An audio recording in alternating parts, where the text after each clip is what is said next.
Well, today is the 5th of November, and it's election day in the United States of America. The first election day poll opens today with the campaign in its final stages. The race to the White House remains on a razor's edge. Both presidential candidates have been on a dash, swinging through the battleground states, trying to drum up any extra votes they can. Republican Donald Trump has been visiting three states, North Carolina, Pennsylvania, and then wrapping up in Michigan, while Democratic presidential hopeful Kamala Harris has focused on Pennsylvania, finishing her day in Philadelphia for a star-studded concert. But we still got some work to do, because look, the race is not over and we must finish strong. So listen, here's the thing about the hard work. We like hard work. Hard work is good work. Hard work is joyful work. And make no mistake, we will win. So now we work to get out the vote. Let's reach out in these next 24 hours to family and friends and classmates and neighbors and coworkers. And as we do that, let us really be true to what our campaign has been about from the very start. And on that, I say, please, let us be intentional about building community. Let us be intentional about building coalitions. Wow, this is great. This is fantastic. A very, very special hello to Pittsburgh.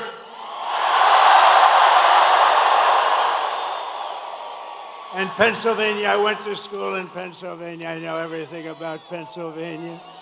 My message to Americans tonight is simple. We do not have to live this way. We don't.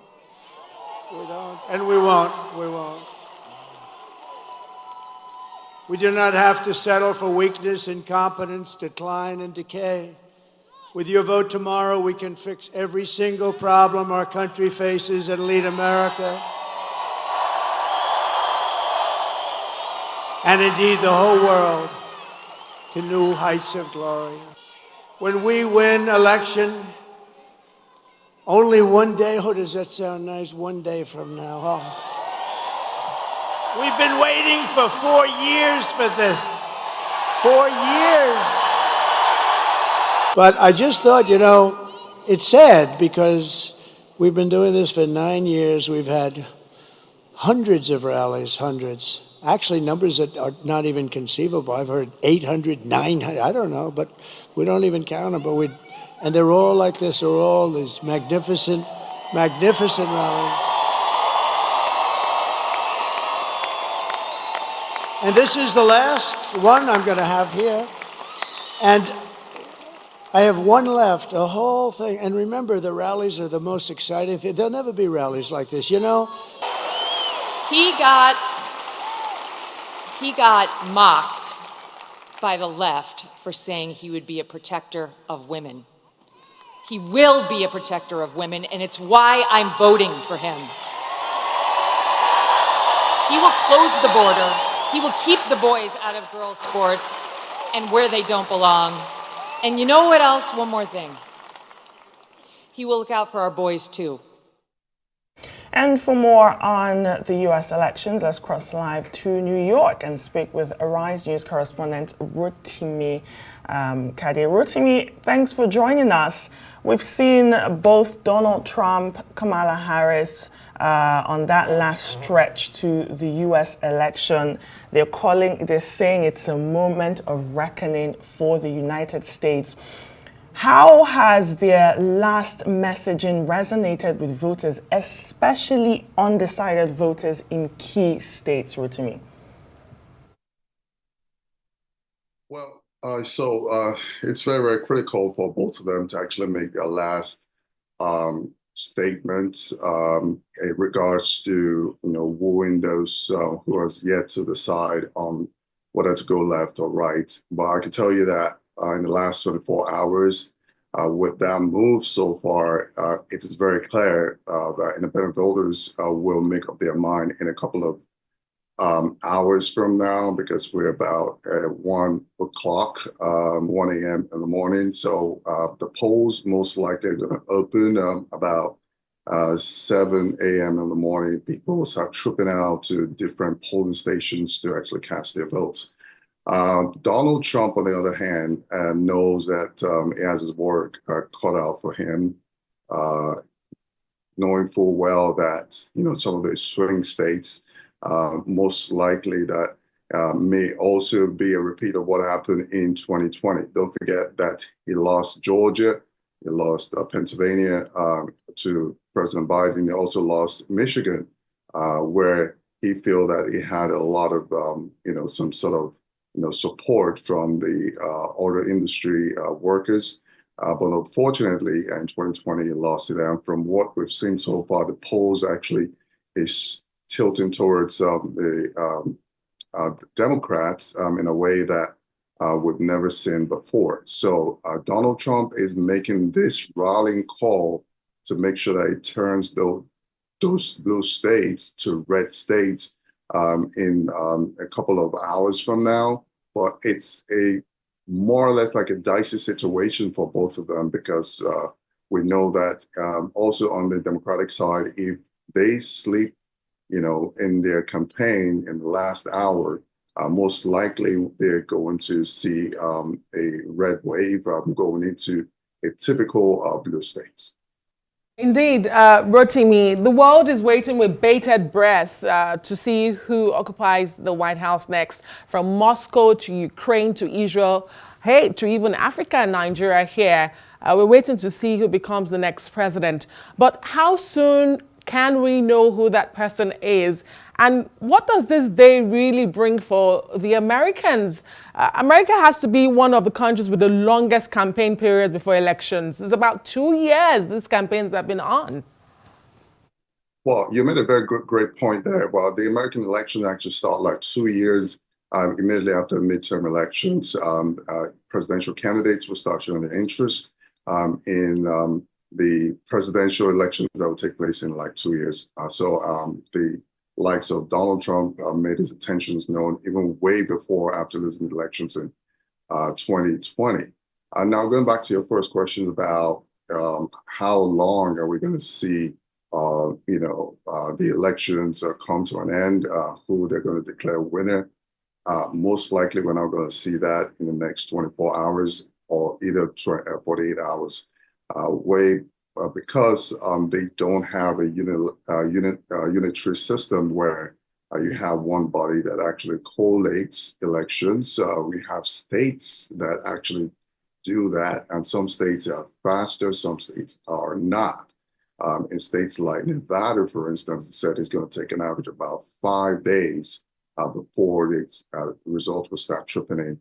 We saw the same scenario played out in Arizona 4 years ago, where it took almost like 72 hours before the votes were counted, and that went in favor of President Biden.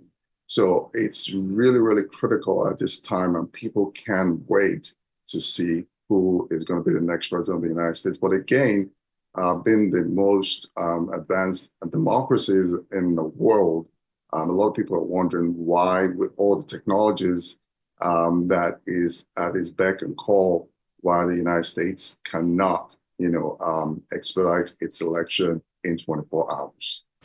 Rotimi, there are many issues concerning this year's election. First, if Trump loses, he could be the first felon to ever win. That's history. If he loses, if he wins, yeah. If he loses, then there are 4 cases he could go to jail. And then there's a question of women's rights. There's talk that Nikki Haley, he has not brought on his campaign trail, and the fact of women, deciding the election, and then the Iowa polls and Trump and his media people saying that they're trying to, even before the election, even before the vote count, that the election is fraught with fraud. What's your sense of all these issues surrounding the American election? Well, let me put the question: should Trump actually win this election? Is going to be the greatest comeback for any, contestant who have vied for the office. We've not seen that in almost like 3 or 4 decades. And Trump is always called himself a comeback king kid. Most likely it could win because right now the polls are a toss-up between him and Kamala Harris. Despite the fact that he has plethora of court cases, indictments, what have you, he's been able to brush off those things, and of course came very, very strongly. It was actually one of the people or one of the candidates who in the Democrat and the Republican Party never thought that he's going to make it to this stage, knowing full well what he did on January 6th of 2020. During before the inauguration of President Biden. However, the upturn of Roe versus Wade, the Supreme Court has actually made a lot of women, pull their kind of resources and also their votes for the Democratic Party. And I could tell you that majority of them are, Republican faithfuls who believe that women's rights cannot be put on a platter of politics. And that is what we've seen going on for the Democratic Party, the Harris campaign. They've been able to chip in a little bit, from the Republican strongholds where women believe that only the Democratic Party can offer or can upturn, again, the Roe versus Wade that the Supreme Court justices actually did in favor. So right now, it is the women also trying to make statements regarding the elections that their voices actually matter. And most likely, they could be the determinant of this election, the common denominator that could give Harris the win in this election that will make her the first female president of the United States. Rotimi, let's talk about Elon Musk's America PAC that just received that court's judgment or order to continue his $1 million giveaway in swing states, although recipients are not randomly chosen as initially stated. What's the significance of this case surrounding the election? Well, a very good question. I think on the case of Elon Musk, the final judgment was the fact that Elon Musk lawyers were actually hoping that the case is going to be transferred to the federal courts, so they can have a little bit of leeway to defend their actions. But unfortunately, the judge actually said that no, the case will remain in the state because of pre-election matters, and it emanated from the state of Pennsylvania. However, what went pretty well for Elon Musk and his team of lawyers was the fact that the judge actually said that he can continue looking at the time frame before the elections. We're talking about like 24 hours before the election. So perhaps maybe if the cases were a little bit more anticipatory before this time, perhaps maybe it could have been upturned, but because it's just going to be a waste of time of the judiciary, they decided, I think the judge decided to say, you know what, it can go on because it's just going to end in the next 24 hours. On election day, then it's going to be an election interference. But again, the state of Pennsylvania are saying that with that incentives being given to voters, it could be regarded as election interference, which is what they're looking at.